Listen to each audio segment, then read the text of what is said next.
Il est 19h sur CNews, merci d'être avec nous pour Face à Philippe de Villiers. Cher Philippe, bonsoir. Bonsoir Elliot, bonsoir Geoffroy. Geoffroy, ravi de vous retrouver. Philippe de Villiers qu'on retrouvera lundi soir.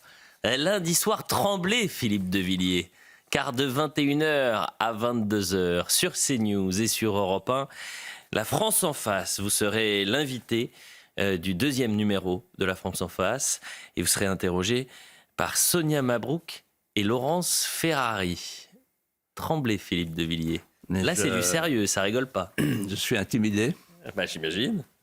Il va falloir que je sorte de moi-même face à deux grandes journalistes qui non seulement sont célèbres, mais sont talentueuses et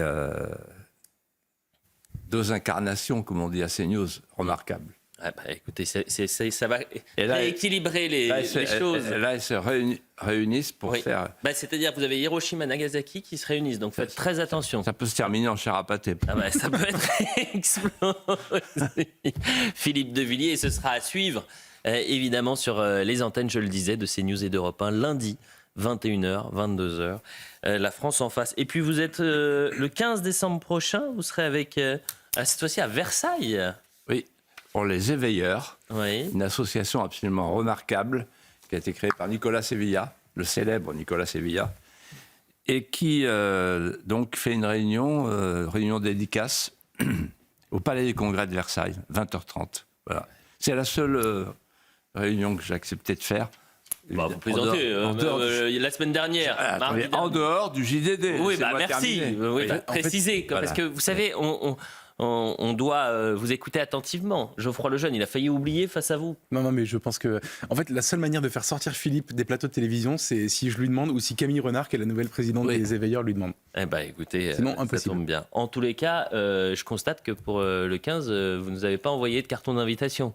Non. Dites-le, si ça vous pose un problème. Non. Mais je vais envoyer quelques informateurs bien informés à Laurence Ferrari et Sonia Mabrouk, qu'on salue chaleureusement, et ce sera à suivre. Lundi soir à 21h en direct sur CNews. Philippe de Villiers, vous avez voulu commencer par un autre événement. C'était pourtant une soirée caritative qui faisait la promotion du bien. Plusieurs collectifs, associations, syndicats de gauche, d'extrême gauche, d'ultra-gauche ont manifesté devant la célèbre salle parisienne à l'occasion du gala caritatif cofondé par Pierre-Édouard Stérin. Et je voulais commencer par cette information de la nuit du bien commun qui a été évacuée, mise sous le tapis par les médias et les responsables politiques. Pourtant, vous avez des tirs de mortier, vous avez des policiers qui ont été blessés et vous avez une enquête qui est ouverte. Ça s'est passé hier soir. C'est rare qu'on fasse ça, mais pour que tous les téléspectateurs aient les informations principales, je vous propose de regarder le sujet et d'écouter le sujet d'Anaïs Baucher. Des tirs de mortier, suivis par des fumigènes. Hier soir, près de 350 manifestants se sont rassemblés au pied des Folies Bergères, le célèbre cabaret parisien. Objectif, protester contre la tenue d'un gala de charité appelé la Nuit du bien commun. Le concept de cet événement est simple, collecter des dons au profit d'associations humanitaires, sociales et patrimoniales. Quand ils deviennent adultes et responsables, nos inquiétudes s'estompent. Inclusion de personnes en situation de handicap ou atteinte d'autisme, vacances pour les personnes défavorisées. Les causes présentées sont multiples et les donateurs nombreux à s'être déplacés malgré les manifestations. C'est un événement qui est complètement apolitique et qui est fait pour soutenir des associations qui viennent qui ont plein de projets différents. C'est important d'aller soutenir ces gens, de montrer qu'on est là, qu'il y a des donateurs qui sont présents pour eux, il y a des jeunes qui s'engagent. C'est des dons qui sont privés et l'État n'a plus d'argent, donc les dons privés sont utiles. Les manifestants reprochent à Pierre-Édouard Stérin, cofondateur du projet, d'instrumentaliser l'événement pour servir un projet politique. S'il reste un mécène de l'événement, le milliardaire a décidé de quitter le conseil d'administration du gala cet été. Insuffisant pour les manifestants, malgré la neutralité du gala plaidée par les organisateurs. Il y a une cristallisation qui s'opère en ce moment, on sent que les élections municipales approchent, que les présidentielles approchent. On est totalement apolitique et inconfessionnel dans notre événement puisqu'on a soutenu 550 associations très diverses, mais il se trouve que certains veulent nous prêter des intentions politiques. Malgré les violences, l'événement cette année a permis de collecter 8 millions d'euros, un montant total qui s'élève à 28 millions depuis sa création en 2017. Geoffroy Lejeune. Elliot l'a dit, c'est une soirée caritative. Il y avait 1500 personnes aux Folies Bergères. Moi, j'ai regardé sur CNews Prime, c'était magnifique. Et pourtant, des tirs de mortier, des manifestations d'ultra-gauche. Philippe, selon vous, pourquoi ce silence politique et médiatique ? C'est la synthèse, vous avez raison de me poser cette question, c'est la synthèse de ce qu'est la gauche aujourd'hui. Elle répond à la phrase de Faust, Méphisto, « Je suis l'esprit qui toujours nie ». La gauche nie la négation. Elle nie le réel, elle nie l'idéal qui n'est pas le sien, qui n'est pas son réel, qui n'est pas son idéal. Elle nie. De quoi s'agit-il ? D'une manifestation de la gratuité par excellence. La gratuité pour ceux qui n'ont rien. Pour des associations. Et donc, il y a des gens qui donnent de l'argent à des associations. On est dans la donation, on est dans l'oblation. C'est la soirée oblative par excellence. Il n'y a aucun calcul. Il n'y a aucune notion d'appât ou d'appétit. C'est la grandeur humaine par excellence. Moi, je connais bien la Nuit du bien commun, depuis longtemps. Ce sont des gens remarquables qui dirigent cette association. Et je vais même parler de Pierre-Édouard Stérin, puisque personne n'en parle jamais. Moi, je le connais très bien. C'est un homme remarquable. Qu'est-ce qu'il a fait, Pierre-Édouard Stérin ? Il a réussi. Et un jour, je me souviens très bien, on a pris un pot, c'était Gare Saint-Lazare, près de la Gare Saint-Lazare, et il me dit, de toute façon, quand j'aurai fini de travailler, dans 5 ans, il était tout jeune à l'époque, et que j'aurai amassé de l'argent, cet argent, je vais le donner. Je vais le donner à tous ceux qui conservent la vie intime de la France. Par exemple, les associations de handicapés, etc. Et c'est ce qu'il a fait. Et donc, qu'est-ce qu'on lui reproche d'avoir fait ce qu'il a dit ? C'est-à-dire qu'en fait, la gauche, elle n'aime pas les gens qui ont de l'argent, elle n'aime pas les gens qui donnent de l'argent, elle n'aime pas les gens qui gagnent de l'argent. Elle aime bien les gens qui perdent de l'argent, par exemple, Madame Ernotte. Mais je vais au fond des choses. Parce qu'avec mon expérience associative, humanitaire, culturelle, je sais ce que c'est que de déranger le poulailler. C'est-à-dire que la gauche, elle ne supporte pas l'humanitaire, parce que c'est la seule habilité à exercer dans la société la générosité, à incarner la générosité. On ne peut pas être de droite et être généreux. Deuxièmement, la gauche, elle incarne l'associatif. Vous ne pouvez pas être un associatif à but non lucratif de droite. Troisièmement, la gauche, elle incarne la culture, le culturel. Parce que pour créer, il faut être de gauche. On voit la création de gauche dans sa stérilité aujourd'hui. Voilà. Eh bien, la Nuit du bien commun incarne le contraire. Elle incarne l'humanitaire, elle incarne le culturel, elle incarne l'associatif, apolitique. Apolitique. Je suis témoin que les associations qui sont aidées, elles sont apolitiques. Et ce qui dérange la gauche aujourd'hui, c'est que se forment et se reforment par capillarité, par scissiparité, des tissus conjonctifs d'une France qui ne veut pas mourir. Justement, vous parlez d'entreprendre, de créer. Il y a quelques semaines de cela, vous proposiez, Philippe de Villiers, sur ce plateau, une ode à l'entrepreneur créateur. Il s'avère d'ailleurs que c'était dans votre ouvrage Populicide, l'entrepreneur, le créateur. Et il y a un entrepreneur créateur qui dérange, visiblement. Il s'appelle Bernard Arnault. Il a été la cible d'un grand reportage par un média,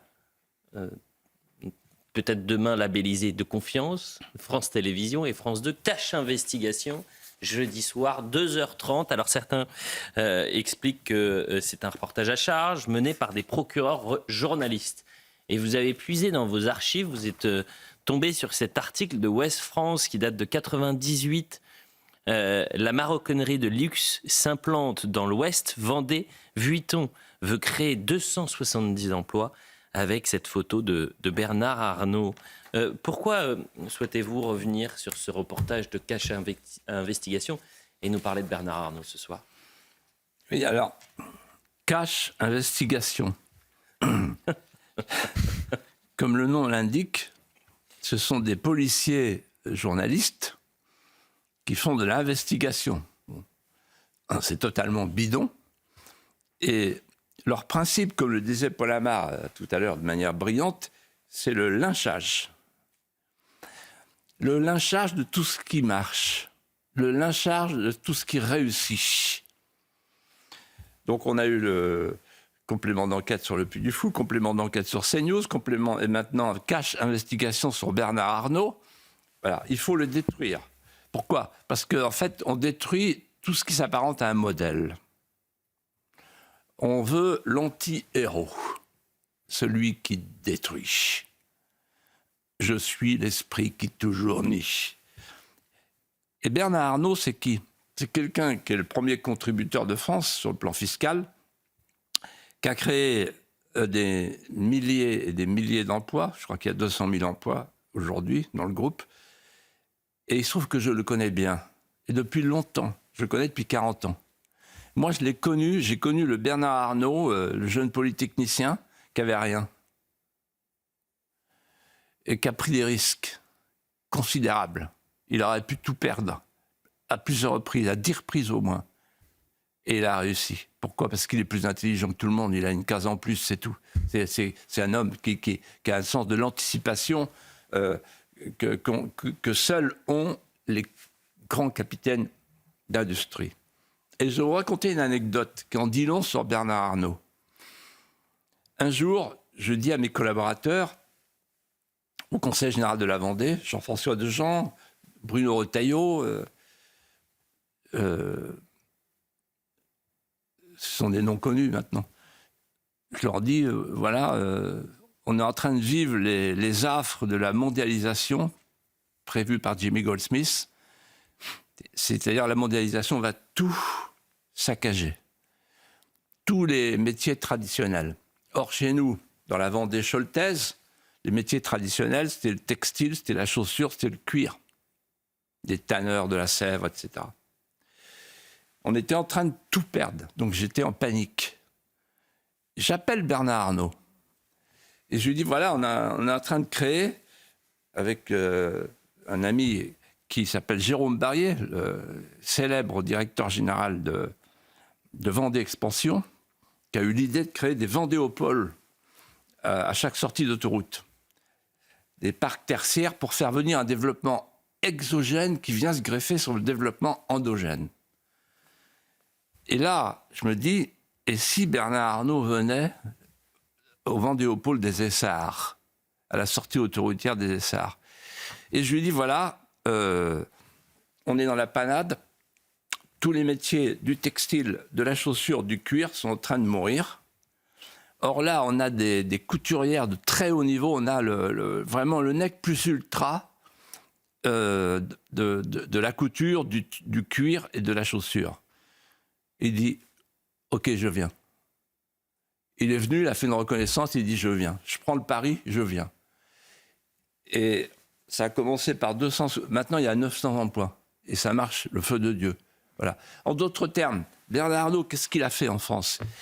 Il a pris 280 savoir-faire et il les a fait rayonner, il les a sauvés.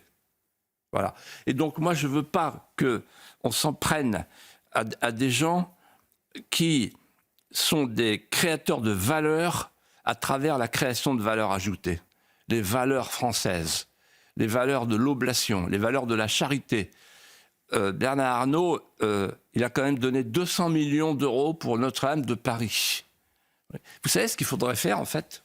C'est une idée que je lance à mon ami breton, qui est à l'origine de tout ça, qui est lui aussi un grand capitaine d'industrie. Il faudrait créer une émission, le contre-complément d'enquête. Ça se rappellerait complément de modèle. Parce qu'en fait, les gens, ils regardent complément d'enquête, c'est-à-dire des anti-modèles. On démolit les modèles, c'est une entreprise de démolition, le service public de France Télévisions, qui, entre parenthèses, perd 80 millions d'euros. Alors, je comprends que ça les fascine, Bernard Arnault. Parce qu'il y en a un qui gagne de l'argent, qui fait gagner de l'argent au pays, et une autre. Donc, Arnault, Ernotte, c'est pas du tout pareil. Hein. Ernotte, elle perd de l'argent, et avec des frais de représentation, des voitures de fonction, etc. Il faut voir ce qui est en train de se produire avec la commission d'enquête. Vous savez ce qui se passe à France Télévisions en ce moment-là? Dans le bureau de Mme Ernotte, ils sont tous réunis et ils pétochent. Philippe de Villiers, parlons de la liberté de la presse, la liberté d'expression. On en a parlé la semaine dernière, et puis pendant une semaine, ça a été le branle-bas de combat. À tel point que l'Élysée vous a en quelque sorte répondu dans un message. Je rappelle les faits, le souhait du président de la République, qu'il y ait la création d'une sorte de label des médias qui seraient dignes de confiance ou non. Je voudrais qu'on revoie, avant de voir la séquence de l'Élysée, par exemple, un média digne de confiance. RTL, c'est digne de confiance tout de même. Bon. Souligner s'ils sont dignes de confiance, Emmanuel Macron favorable à une labellisation des sites d'information. C'était le 19 novembre dernier. Pour garantir l'indépendance du dispositif, le président souhaite que ce label soit attribué par des professionnels des médias. Il a notamment cité le Journalism Trust Initiative, une démarche portée par des Reporters sans frontières. Reporters sans frontières est déjà soutenue dans le cadre des États généraux de l'information en 2024. C'était la même infographie qu'on avait présentée la semaine dernière. On va revenir en long sur ce dossier-là. Je vous propose qu'on revoie quand même la séquence de l'Élysée. Allez, voilà. Qui vous a répondu, Philippe. Formidable. Ouais. Bah, vous allez... Ouais. On ne l'a pas vécu ensemble. Ouais. On va se tenir les mains. La main. Allez, on s'accroche et on regarde le tweet de l'Élysée. Emmanuel Macron envisage un label pour les médias. Il y aurait les bons médias et les moins bons. Comment ne pas voir dans cette initiative une tentation autoritaire d'un président mécontent du traitement médiatique et qui souhaite imposer un récit unique? Je propose un nom pour ce nouveau service de communication, la Pravda. Jamais la menace totalitaire n'a été aussi présente, aussi probable depuis la peste brune et la peste rouge qu'avec la Macronie finissante.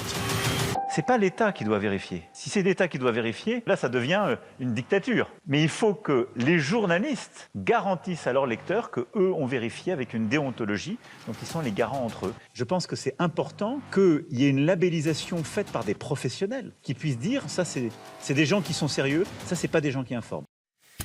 Geoffroy Lejeune. Vous n'êtes pas souvent dans les clips de l'Élysée, Philippe. Ça arrive assez rarement. Qu'est-ce que vous en avez pensé de celui-là? C'est un geek.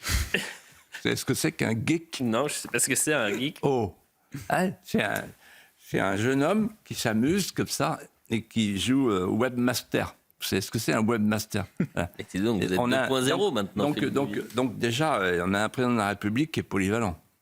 Parce qu'à ces moments perdus, il n'y a pas que Carlito, il fait le geek. Bon, les jeunes qui connaissent ce mot comprennent ce que ça veut dire. Bon. Alors maintenant, je vais être très sérieux. Je pense que il est sorti de sa fonction en commettant deux fautes.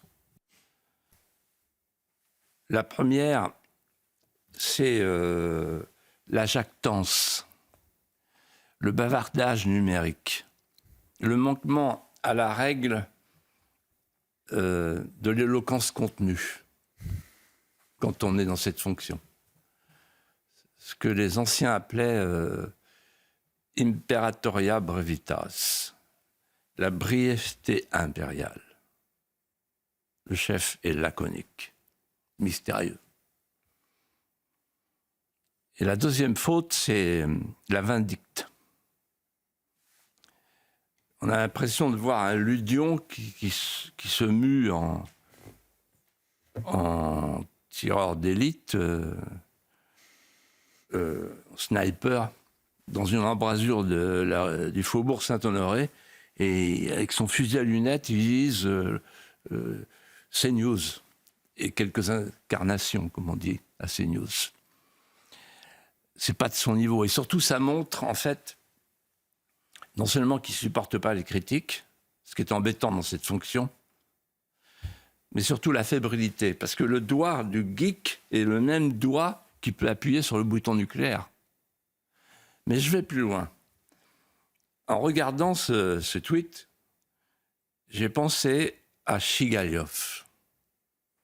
Chigaliov, c'est le personnage central des Possédés de Dostoïevski, le célèbre roman de Dostoïevski. Et Chigaliov, il définit la doctrine de l'asservissement du peuple, considéré comme le seul moyen de faire son bien. Et Chigaliov, il dit ceci, je cite de mémoire. C'est une phrase qui m'a beaucoup frappé. J'ai voulu proposer mon système, mon propre système d'organisation monde. Je suis parti de l'amitié générale et je suis arrivé au despotisme illimité. Je suis parti de la liberté illimitée, je suis arrivé au despotisme illimité.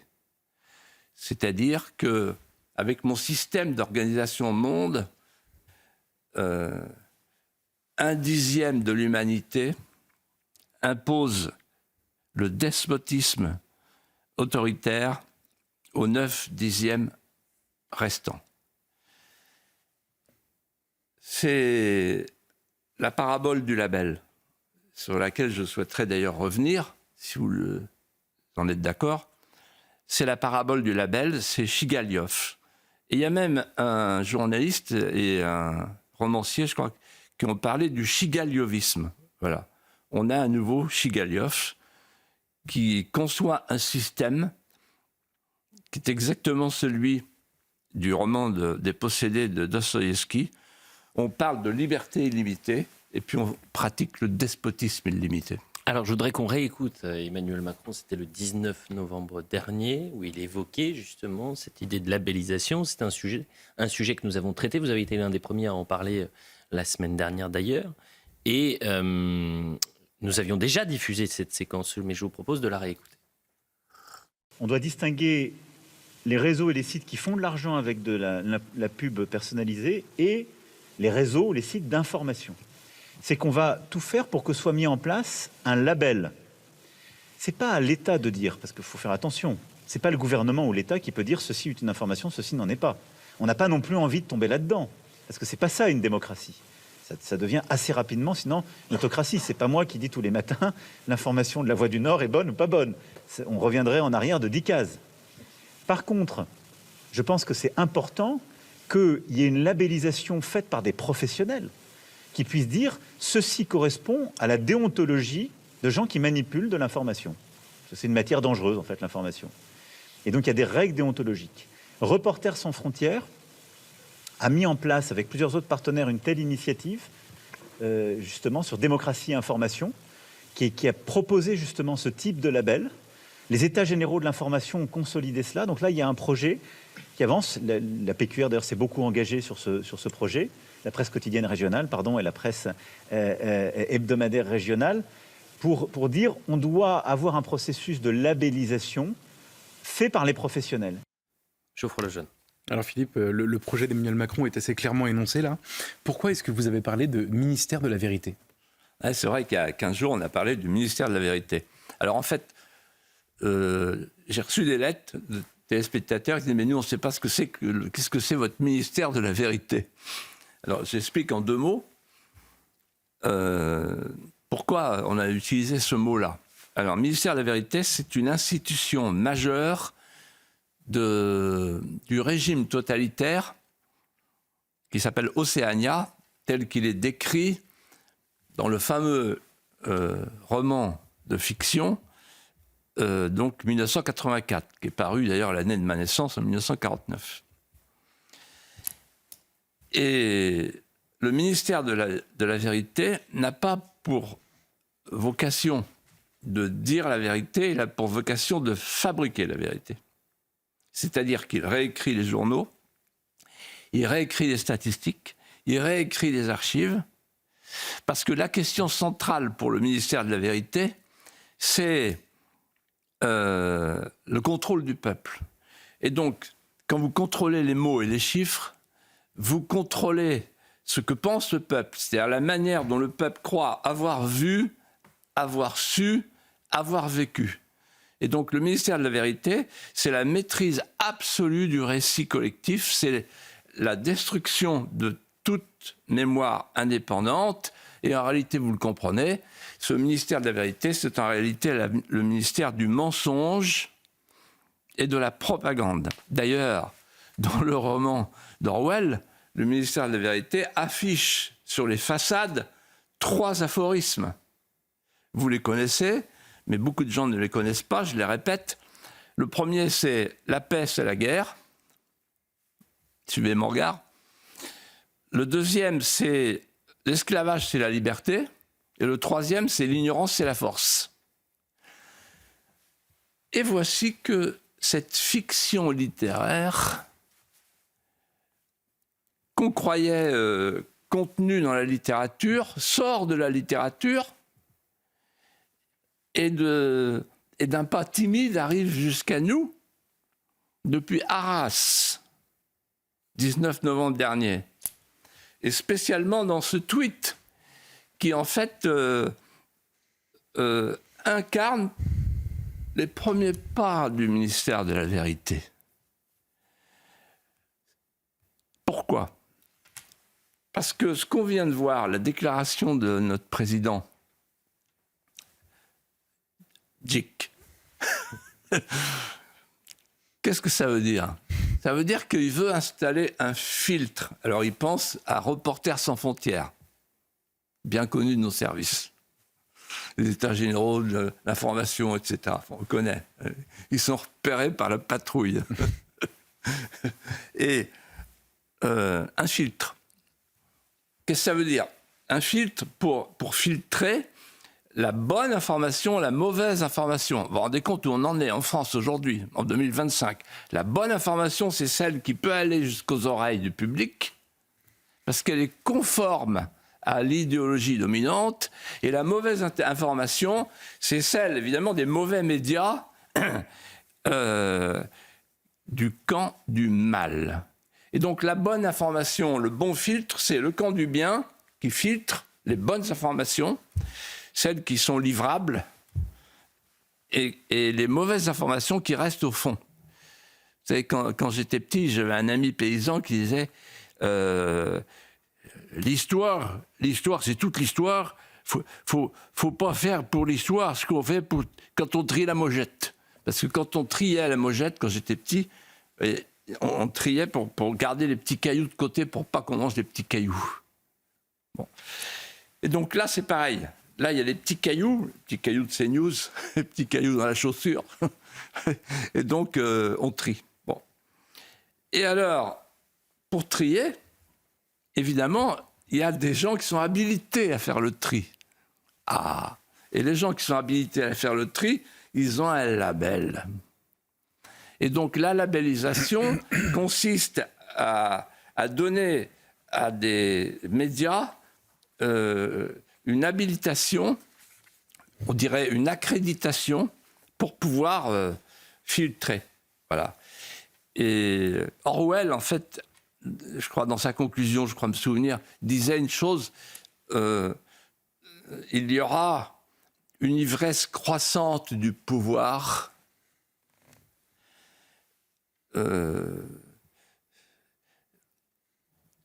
le pouvoir écrasera l'ennemi impuissant. Et si vous voulez savoir de quoi est fait l'avenir, imaginez une botte qui piétine un visage humain éternellement. George Orwell. Alors vendredi, Philippe de Villiers, vous avez déclaré vendredi dernier « Jamais la menace totalitaire n'a été aussi présente, aussi probable depuis la peste brune et la peste rouge qu'avec la Macronie finissante ». Peut-être serait-il utile que vous développiez cette allégation, vu qu'elle a fait l'objet d'un large écho, et notamment dans ce fameux tweet présidentiel. Oui, vous avez entendu le cœur des vierges. Oh là là, la peste rouge, la peste brune. Ben, je vais expliquer. En fait, la peste brune, pour ceux qui ne savent pas, c'est la couleur des chemises des SA dans le nazisme. Et la peste rouge, c'est le communisme. 100 millions de morts. Enfin, le point commun des régimes totalitaires, c'est qu'elles ne se contentent pas de limiter la liberté, elles cherchent à l'absorber. Et quand on prend de la hauteur, qu'on regarde les régimes totalitaires qui nous ont précédés, on voit qu'il y a 4 méthodes. Première méthode, la monopolisation des canaux d'information. Pour qu'on laisse le moins de place possible à la parole alternative.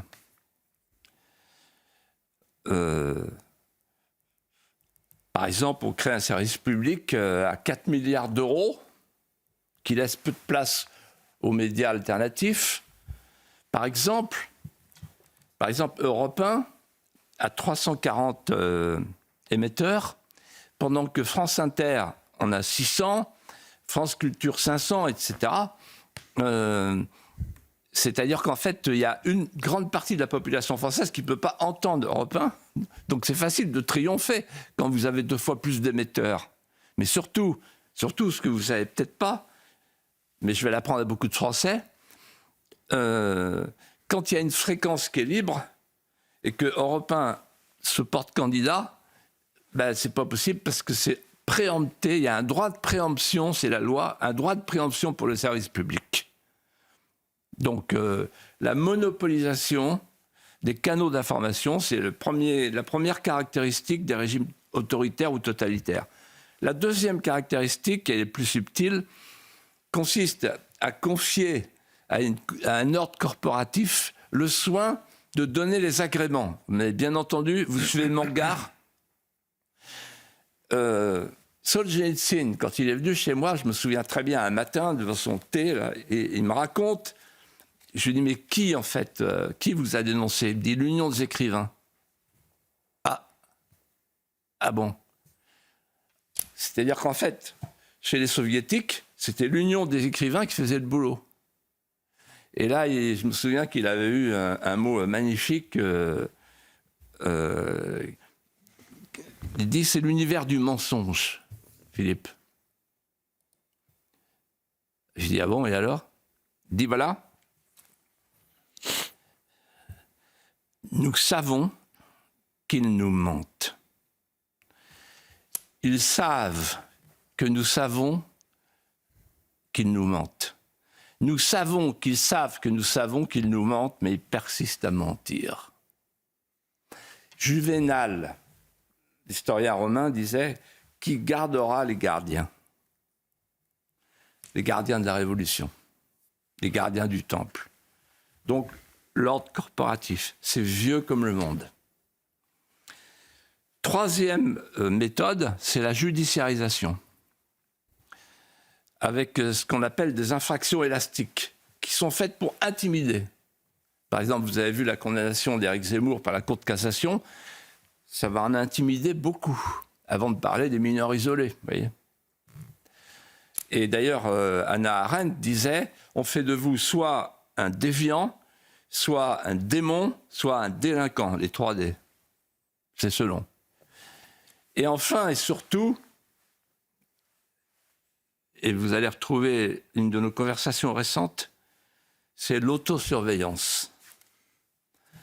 C'est-à-dire qu'en fait, quand vous commencez à craindre de sortir du périmètre sanitaire, que vous êtes journaliste par exemple,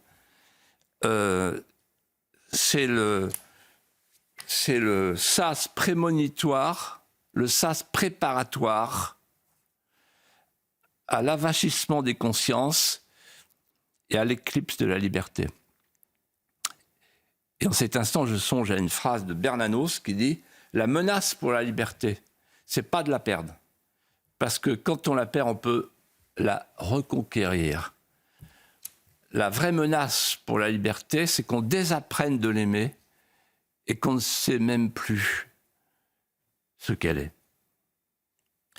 Alors la question qu'on se pose aussi, c'est ce projet de labellisation, Philippe de Villiers, est-ce que c'est un acte isolé ou est-ce que c'est une parenthèse sans suite ou ça intervient dans un ensemble plus large et peut-être au niveau européen? Qu'en pensez-vous?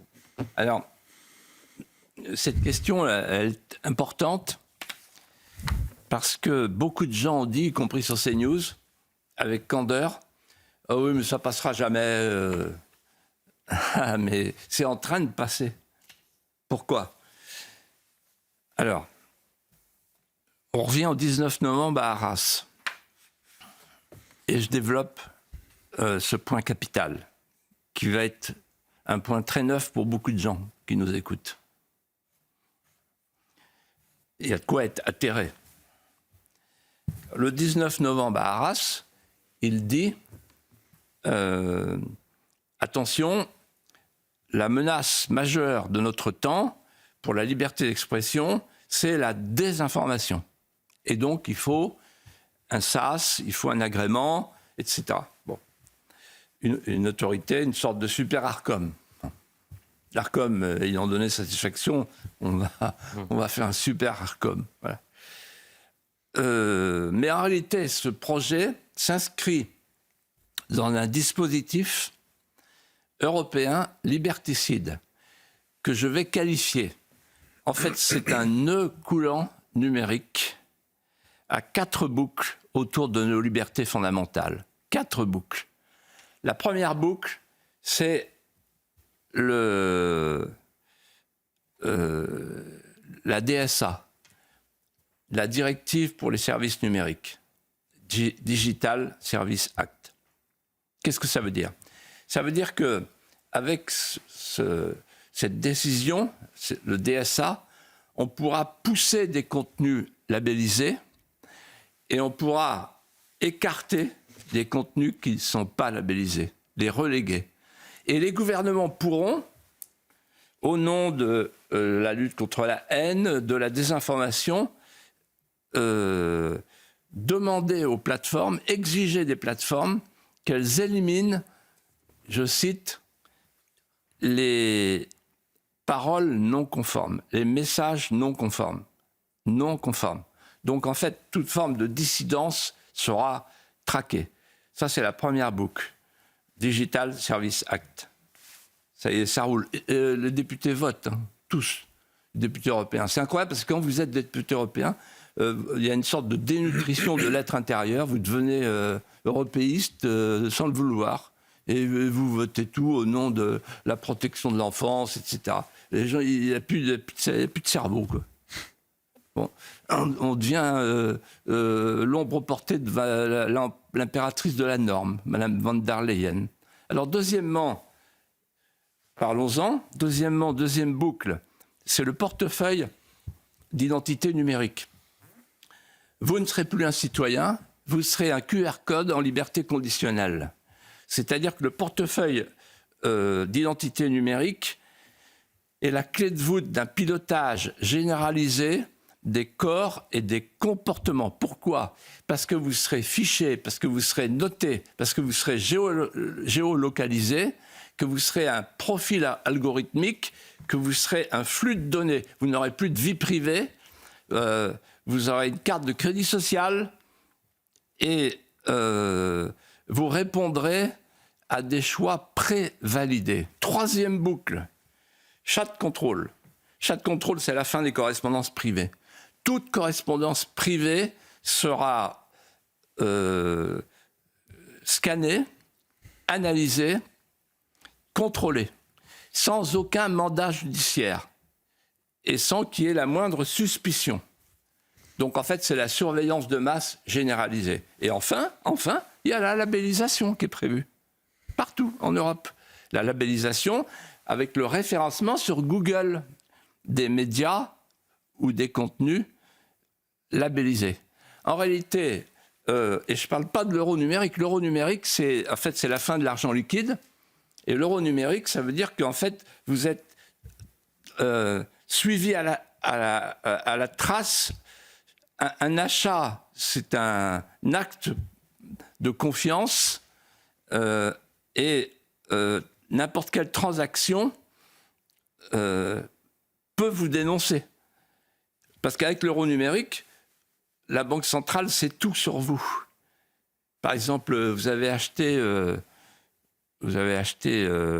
3 livres de Philippe de Villiers, vous avez acheté le dernier livre de Michel Onfray, vous ne pouvez pas acheter un second. Et avec l'euro numérique et le permis, etc., on peut vous couper les vivres. Vous voyez, on peut faire de vous non pas un demi-citoyen, mais un non-citoyen. Voilà. Et donc, nous sommes devant une architecture d'ensemble inspirée par la Chine et qui est une architecture de notation sociale où les citoyens à risque seront repérés, scannés et exclus. Donc c'est un système totalitaire qui est en train de se mettre en place. Qui en parle ? C'est pour ça que vous prenez la parole, une parole libre évidemment sur ce plateau. Mais pour les téléspectateurs qui peuvent être inquiets, c'est une hypothèse. Ça n'a pas encore été voté, tout ce que vous dites, Philippe de Villiers. Ah, tout ça est en cours. Hein. Tout ça est voté ou en cours. C'est des projets. Je comprends que vous ayez peur pour l'Arcom, là. Mais, vous trouvez que j'ai l'air d'avoir peur ? Oui. Mais c'est normal, c'est neuf. Oui. Saint-Arcom qui veille sur nous. Non, mais les gens qui parlent de la labellisation, c'est une roue crantée qui roule sur elle-même. Mais, donc, chacun reprend ce que l'autre a dit avant. Mais moi, j'essaye de faire un peu de neuf pour dire voilà où on va. Sinon, je reste en Vendée. C'est bien pour ça que l'émission fonctionne. Philippe de Villiers, vous parlez d'un nouveau clivage à travers cette labellisation et cette idée de labellisation des médias. Lequel, selon vous, quel est ce nouveau clivage ? Alors ça, c'est très important. Là aussi, je vais dire des choses qui sont un peu neuves. Emmanuel Macron, le 19 novembre, pour ceux qui ne me croiraient pas, vous allez sur viepublique.fr, vous avez le discours. Il a cette phrase extraordinaire. Il faut collectivement rééduquer la société. Ce que vous m'avez bien entendu. Pour les gens qui ont un peu de culture historique, rééduquer la société. Mais il y en a qui l'ont fait, les Khmers rouges. Ils ont rééduqué, il y avait même des camps pour ça.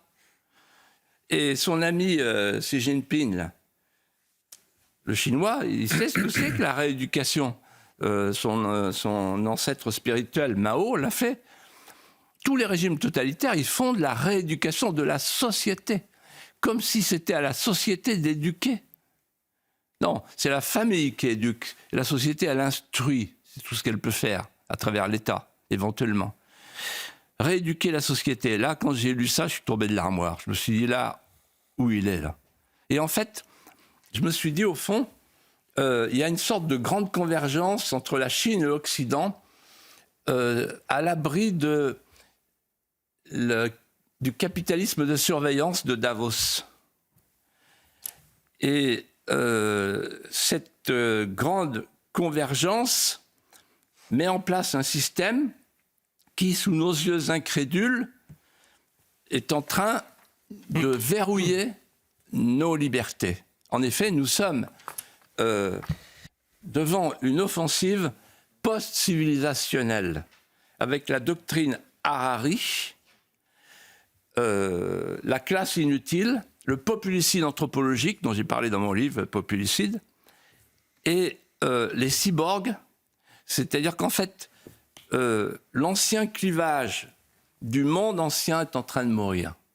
L'ancien clivage, c'est la droite et la gauche, ou même souverainiste mondialiste. C'est fini. Il y a pire que ça devant nous. C'est le clivage très bien décrit par l'académicienne Chantal Delsol, une femme remarquable, qui est le clivage suivant, les transhumanistes qu'elle appelle les démiurges et les bioconservateurs qu'elle appelle les jardiniers. Les démiurges sont ceux qui veulent recommencer l'humanité, qui veulent augmenter l'homme, qui veulent le fusionner avec la machine, qui veulent faire sauter toutes les barrières biologiques, la mort, la procréation, le sexe, après avoir fait sauter toutes les autres frontières de la société, et surtout qui voit la nature comme une erreur à corriger par la technologie. Et en face des démiurges, des transhumanistes, qui sont de plus en plus puissants, la doctrine Harari, il y a les bioconservateurs, de plus en plus isolés, qui, eux, acceptent la condition humaine, qui se considèrent comme des héritiers, qui veulent cultiver la nature plutôt que de chercher à la trafiquer, et qui finalement sont les résistants à ce nouvel ordre techno-liberticide. Voilà le nouveau clivage. Philippe de Villiers, en découvrant la déclaration et la note de l'administration Trump, je me suis demandé si vous ne lui avez pas envoyé Populicide. Pourquoi je vous dis ça ? Donald Trump alerte l'Europe sur l'effacement civilisationnel. Face au risque d'effacement civilisationnel, Donald Trump veut mettre fin aux immigrations de masse.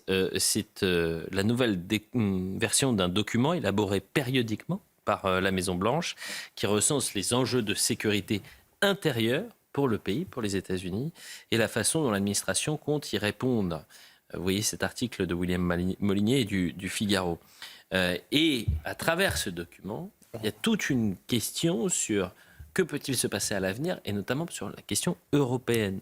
Et il voit dans le vieux continent un risque probable, si mes souvenirs sont bons, d'un effacement civilisationnel. Et naturellement, j'ai fait le lien avec Populicide. Effacement civilisationnel. Le mot est juste, mais il est terrible. En fait, qu'est-ce qui nous arrive ? Alors, j'ai vu ce papier cet après-midi, vous m'avez alerté, j'ai lu ce qu'a dit Trump, sans doute sous l'influence de Vance. Et voilà, et je voudrais vous dire le fond de mon cœur. C'est pourquoi j'ai écrit ce livre, Populicide. Parce que j'ai senti cet effacement civilisationnel. L'Europe est peut-être en train de mourir. Vous savez, à la sortie de l'enterrement de François Léotard, il y a 2 ans, il y avait le Cornu, qui était là d'ailleurs, en tant que ministre de la Défense, aux Invalides, et Hélène Carrère-Dancos, qui était une amie personnelle, que j'aimais beaucoup. Et on a parlé, et elle m'a dit, je pense, Philippe, que le moment de l'Occident est passé. Ça m'a beaucoup marqué. Et je repense à cette citation d'Hélène Carrère-Dancos en écoutant Trump. Effacement civilisationnel. En fait, je ne sais plus quel écrivain a dit la civilisation, c'est les cariatides de l'Érectéon. Les 4 cariatides qui sont devant. C'est une image, mais elle est juste. La première cariatide, le premier pilier, c'est la frontière. Dans l'histoire de l'humanité, comme je le montre dans mon livre, ainsi que meurent les peuples, un peuple qui se met à ignorer sa frontière, Régis Debray l'a très bien dit, éloge de la frontière, un peuple qui perd ses contours et ses compteurs. Un peuple qui se met à ignorer sa frontière, il meurt. Il y a une chose très frappante avec les Romains, quand, après l'édit de Caracalla, ils confient le limes, la protection du limes, aux barbares. Ce qui fait dire à Synésios de Cyrène, voilà qu'on fait une expérience nouvelle, on confie aux loups le soin de garder le troupeau à la place des chiens. Bon. Et donc, nous, pas de frontières. Ça s'appelle l'espace sans frontières, l'Europe. Premier pilier, première cariatide. Deuxième cariatide, la natalité. Pour la première année dans notre histoire, cette année, les naissances sont moins nombreuses que les décès. Et ça va plus loin. En fait, dans toute société vivace, vivante, dynamique, il y a la préférence pour la vie. Nous, on a choisi la préférence pour la mort. Regardez les derniers débats. C'était les retraites et l'euthanasie. C'est-à-dire qu'en fait, on a évacué le serment d'Hippocrate, on a fait la préférence pour la mort plutôt que pour la vie. Avortement constitutionnel, euthanasie, etc. Allons-y. Le sociétal, la reconversion de la gauche et de la droite. Ils ne savent plus parler que du sociétal. Là. Mais le sociétal, c'est la préférence pour la mort. Comme dit très bien Houellebecq, qu'est-ce qui caractérise aujourd'hui la société française, la société européenne? C'est le nihilisme d'État, l'hédonisme consumériste et le nihilisme d'État. La troisième cariatide, c'est la souveraineté. Donc on a largué notre souveraineté, on l'a transférée. Et les Français qui nous regardent, je voudrais leur dire, mais réfléchissez, prenez de la hauteur, réfléchissez, regardez, constatez le Mercosur. Voilà, quand vous êtes plus souverain, vous n'avez que vos yeux pour pleurer et vous réclamez une clause de sauvegarde. Oui, on va vous donner la clause de sauvegarde. Ça veut dire que vous n'avez plus le droit de veto. Vous êtes plus souverain. Eh oui. Ensuite, le marché de l'électricité qui tue tous nos artisans. Eh, vous êtes plus souverain, ça ne dépend plus de nous. C'est l'Europe. Le pacte vert, ça ne dépend plus de nous. Et Xi Jinping, il a bien reçu Macron. Vous savez pourquoi? Parce qu'il est notre fournisseur en panneaux photovoltaïques, etc. Il dit continuez le pacte vert, c'est vachement bien. Il faut lutter contre le CO2. Et Macron dit l'amitié chinoise. Voilà. Et puis maintenant, le marché unique de la défense, c'est la fin de l'industrie française, de l'industrie nationale. Et on peut continuer comme ça. Et en plus, on pèse 15 milliards net par an pour permettre aux Ukrainiens de s'acheter des armes pour continuer cette guerre absurde. Etc., etc. Et puis, enfin, la dernière cariatide, c'est peut-être la plus importante, c'est l'identité. Dans mon livre, on pourrait penser que c'est un terme pédant, mais la racine grecque est là pour nous dire que non, c'est pas un terme pédant. L'oikophobie. On vit dans l'oikophobie.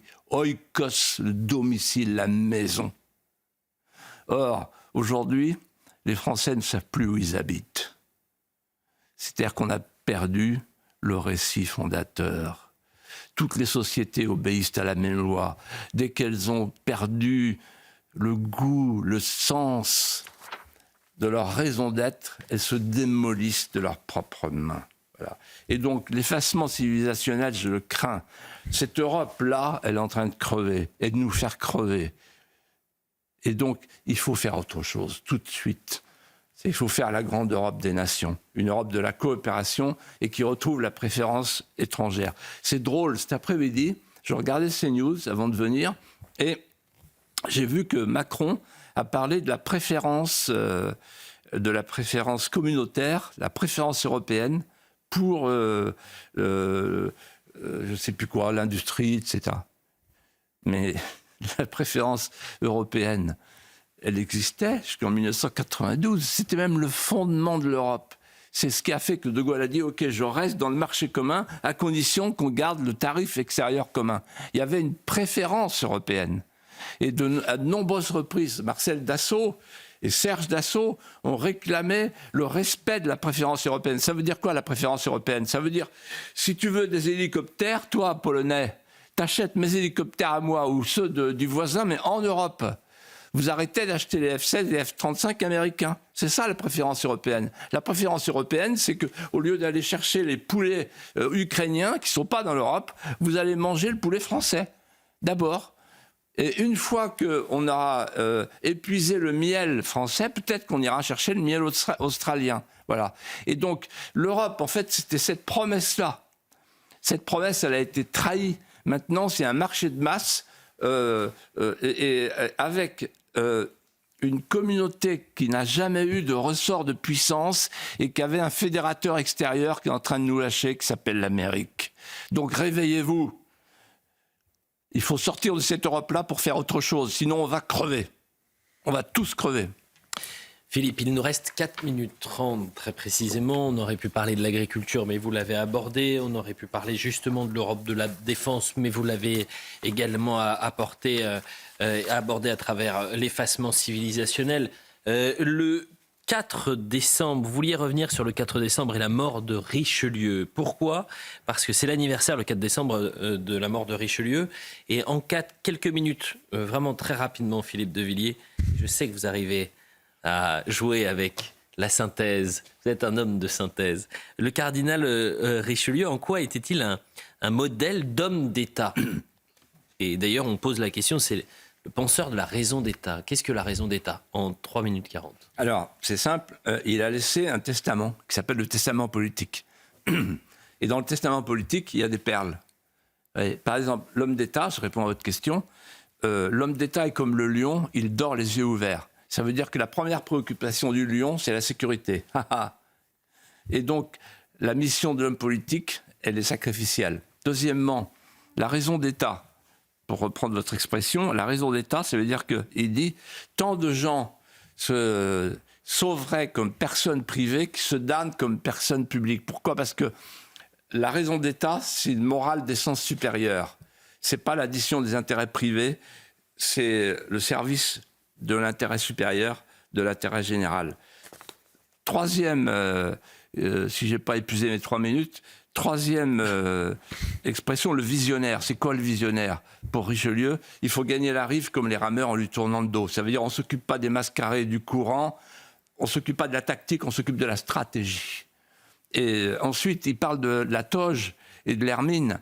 Et en fait, c'est Anne d'Autriche qui explique au jeune Louis XIV, voilà la phrase de Richelieu, méditez-la. Richelieu dit à propos du Parlement des juges, il faut le laisser somnoler, il ne faut pas toucher à la grosse bête, ne pas la réveiller.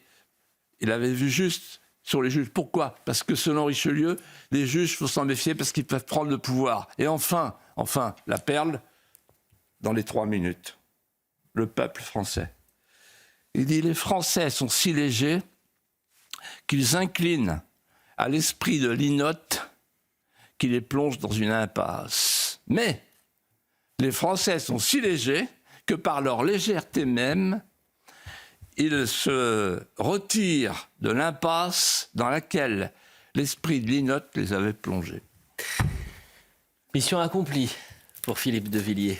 Merci, cher Philippe de Villiers. C'était un plaisir d'être avec vous. Je rappelle le rendez-vous de lundi soir. Sonia Mabrouk, Laurence Ferrari. Et donc, vous serez leur invité. La France en face. C'est un nom absolument formidable, quand même. La France en face. Pour un rendez-vous donc sur CNews et sur Europe 1, 21h, 22h. Elles n'ont pas peur, elles, hein, je peux vous le dire, Philippe de Villiers. Faites attention. Tremblez, vous tremblez. On se retrouve dans un instant pour l'heure des pros. Merci à vous, Philippe.